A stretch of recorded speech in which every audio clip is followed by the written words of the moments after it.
Bible proof that God is not a Trinity. Revelation chapter 21, verse 6, and this is part 2. First, we address the living water. I should have done this first probably, but it doesn't matter the order as much as that it's addressed. And that is that he says he's the Alpha and Omega, the beginning and the end.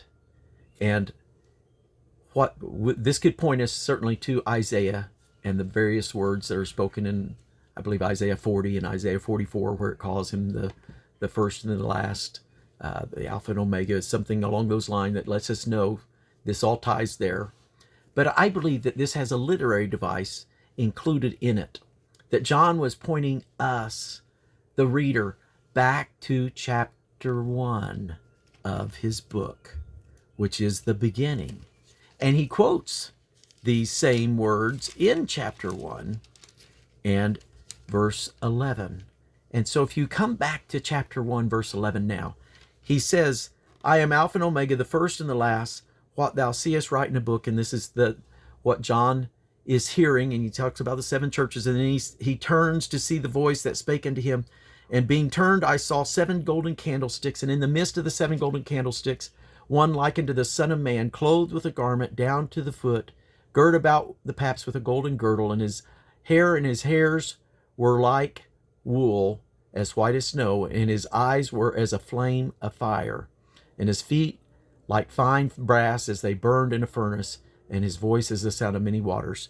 And so this pulls my mind back to Daniel chapter 7, verse 9, and the Ancient of Days.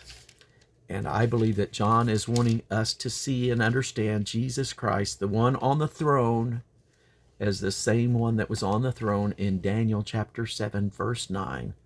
And I beheld till the thrones were cast down, and the Ancient of Days did sit, whose garment was white as snow, and the hair of his head like the pure wool. His throne was like fiery flames, and his wheels or eyes as burning fire. And so this is, to me, tying out Daniel chapter 7, verse 9, and the Ancient of Days with Jesus Christ, who is the Son of Man, approaching the Ancient of Days back in Daniel chapter 7, verse 13. And so, but and that's how this all happens. It is the melding of the sonship back into the Father, the end of the Son. And we'll talk about that in another video. But at the end of the day, God is not a Trinity. The Bible clearly depicts that there's only one God, and Jesus is that God manifest in flesh.